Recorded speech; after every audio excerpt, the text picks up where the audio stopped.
अस्सलाम वालेकुम and welcome back to my channel. I hope आप सब ठीक होंगे। मैं भी अल्हम्दुलिल्लाह ठीक हूँ।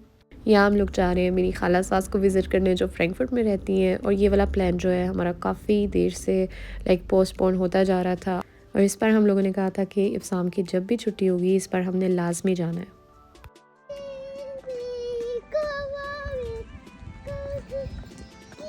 As you can see whether तो कोई ख़ास प्यारा नहीं था, और हम लोग जब ये प्लान कर रहे थे ना उस वक्त सही गर्मियों वाला वेदर था, मतलब काफ़ी सनी वेदर था। और हमने स्पेशली इस दिन का भी वेदर चेक किया था, और तब तो बता रहा था कि बहुत अच्छा वेदर होगा और काफ़ी गर्मी होगी ये वो। तो मैंने तो अपने सर्दियों वाले कपड़े जो हैं वो ऑलमोस्ट सारे साइड पे कर दिए हुए थे।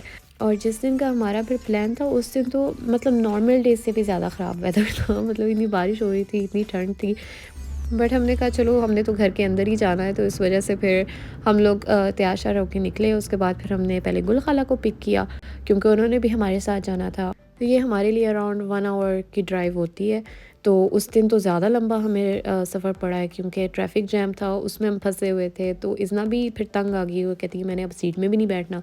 तो बस बाकी का सफ़र जो है हमने उसे मोबाइल देख के सर्वाइव किया। इज़ना जब भी कहीं जाती है ना तो उसे अपनी लास्ट टाइम वाली एक्टिविटीज़ याद आ जाती हैं कि इस घर में मैंने क्या क्या एक्टिविटीज़ की थी। अब बल्कि इतना टाइम हो गया, आई थिंक हम लोग लास्ट टाइम अक्टूबर में आए थे शायद आयशा खाला की तरफ। तो स्टिल उसे ये याद था कि यहाँ पे मैंने बॉल्स के साथ खेला था। तो या फिर ऊपर वाला जो रूम है वो मज़े वाला रूम है क्योंकि उसमें जो है वो काफ़ी ज़्यादा टॉयज़ मिलते हैं। तो वो ऊपर वाला रूम जो है ना उसे काफ़ी ज़्यादा अट्रैक्ट कर रहा था, तो बार बार वो कह रही थी मैंने ऊपर वाले रूम में जाना है। और शुक्र है उसे ये नहीं याद आया कि यहाँ पे पहले वो बाहर भी खेला करती थी क्योंकि अदरवाइज़ उसे इंसिस्ट करना था कि बाहर भी लेके जाओ। कुछ देर में अब बस इफ्तारी का भी टाइम होने वाला था, तो मैंने कहा चलो मैं जाके देखती हूँ किचन में कि क्या क्या तैयारियाँ हो रही हैं।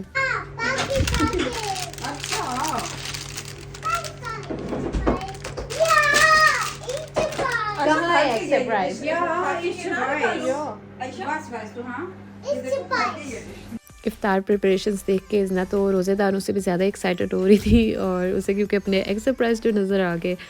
ये डिश जो है ये स्पेशली शाम की फरमाइश पे बनी थी, और इसके अलावा भी बहुत मज़े मज़े की चीज़ें बनी हुई थी जैसे कि नूडल सलाद, समोसा चाट, पिनविल पिज़्ज़ास और स्कॉच एग्स, और कोरमा भी बना था जो कि अभी यहाँ पे सर्व नहीं हुआ था। और सब कुछ ही जितना देखने में मज़े का लग रहा है उतना ये खाने में भी बहुत टेस्टी था। इतना खा लिया था कि इसना ने कहा कि चलो अब थोड़ी सी मम्मा वॉक कर ले, तो उसने फिर मेरे ऊपर नीचे के चक्कर लगवाए, दोबारा से रूम में लेके गई। बैठ जाओ।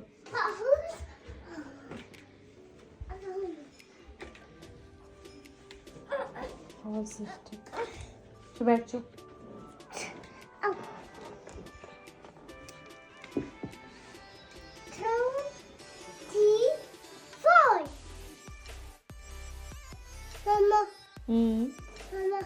जी आ जाओ, चले नीचे चले।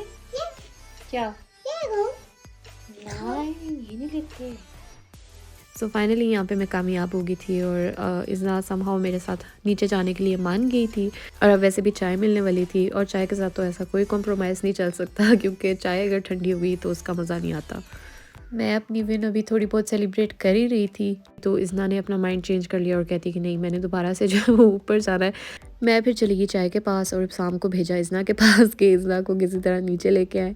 चाय के साथ हमने खाया बेसन का हलवा जो कि बहुत ही यम्मी था, और बस हम लोगों ने चाय पी। थोड़ी देर बस बैठे बातें की, उसके बाद हमने कहा चलो अब टाइम से ही घर चले क्योंकि वीकडेज़ थे और सब ने कामों पे भी जाना था अगले दिन। अभी हम लोग हाईवे पे चढ़ने ही वाले थे कि आयशा खाला की कॉल आई कि कोई आप में से अपना मोबाइल जो है वो यहाँ भूल गया है। तो दोबारा हम लोग वापस गए क्योंकि मोबाइल के बगैर तो ऑब्वियसली गुजारा मुश्किल ही है। तो इस वजह से फिर जाके फिर हम लोगों ने पहले मोबाइल पिक किया, उसके बाद फिर गुल खाला को ड्रॉप किया, और फिर अपने घर चले गए। नहीं गो अवे हो रही है ना।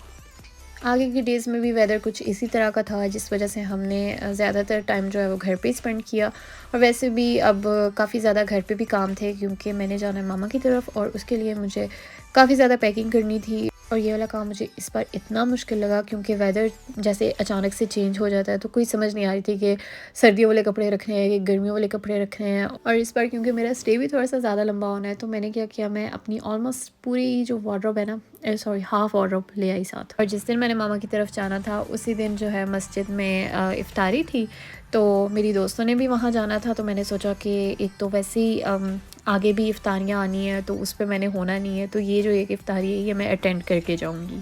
था तो वैसे काफ़ी मुश्किल काम, क्योंकि मैंने जैसे बताया कि पैकिंग करनी थी, ऊपर से फिर सारा कुछ वाइंड अप करके निकलना होता है, घर की सफाई करनी होती है, सारा कुछ देखना होता है, फ्रिज वगैरह में कुछ चीज़ तो नहीं रहेगी। तो मैं सुबह से कामों में लगी हुई थी। एक टाइम पे मेरे माइंड में भी आया कि मैं कैंसिल कर देती हूँ। फिर मैंने सोचा कि नहीं, मेरी दोस्तों ने नहीं मुझे छोड़ा, इतना हम लोग वेट कर रहे थे इस दिन का कि हाँ, हमने उस दिन मिलना है, इफ्तारी होनी है, और वैसे भी इकट्ठे इफ्तारी करने का मज़ा भी बहुत आता है। तो इस वजह से फिर हमने यही प्लान किया था कि हम जाएँगे और वहाँ से ही मतलब इफ्तारी से डायरेक्ट ही हम निकल जाएँगे मामा की तरफ। क्योंकि अब आगे लंबा सफ़र भी था, इस वजह से हमने कोशिश तो की थी कि कंफर्टेबल से कपड़े पहने, और मैंने एक ब्लैक कलर का कुर्ता पहना था जिस पे मिरर वर्क हुआ हुआ था, और साथ मैंने एक येलो कलर का दुपट्टा जो है वो मैच कर लिया था, और इन दोनों कलर्स का इतना प्यारा कॉम्बिनेशन लग रहा था, ब्लैक एंड येलो। और उस दिन वेदर भी पिछले डेज से काफ़ी ज़्यादा बेहतर था।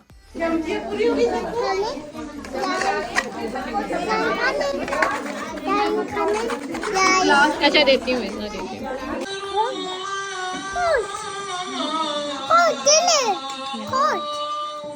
इफ्तारी की, और इफ्तारी के फ़ौरन बाद ही फिर हम लोग निकल गए, क्योंकि आगे काफ़ी लंबा सफ़र था अब, और हमें था कि टाइम से हम लोग निकलें और टाइम से ही पहुँचे।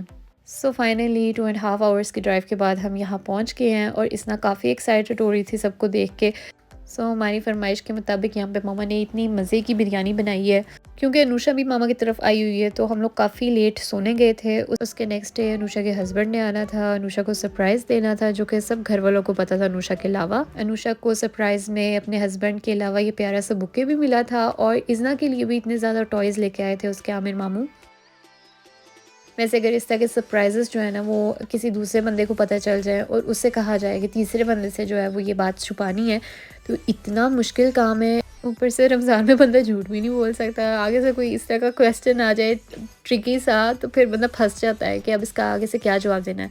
तो इस तरह के काफ़ी ज़्यादा ट्रिकी क्वेश्चंस जो हैं वो अनुषा की तरफ से आए थे, बट स्टिल हम लोगों ने किसी तरह मैनेज किया कि ये सरप्राइज़ जो है अनुषा के लिए सरप्राइज़ ही रहे। उसके बाद फिर हम सब ने मिल के जो है इफ्तारी की, और इफ्तारी में क्योंकि ज़्यादातर हम लोग जर्मन बच्चे हैं, जर्मन खाने खाते हैं, तो इस वजह से बर्गर्स थे और मसाला चिप्स बनाए थे मामा ने, और साथ में हम लोगों ने ऑब्वियसली काफ़ी हेल्दी ऑप्शंस भी रखे हुए थे, जैसे कि सैलड था, फ्रूट प्लेटर था, साथ मामा ने रोस्ट भी बनाया था, और पालक गोश्त भी था, जो कि एक एक करके चीज़ें टेबल पे आ रही थी, जिस वजह से एक कंप्लीट वीडियो ना बन सकी।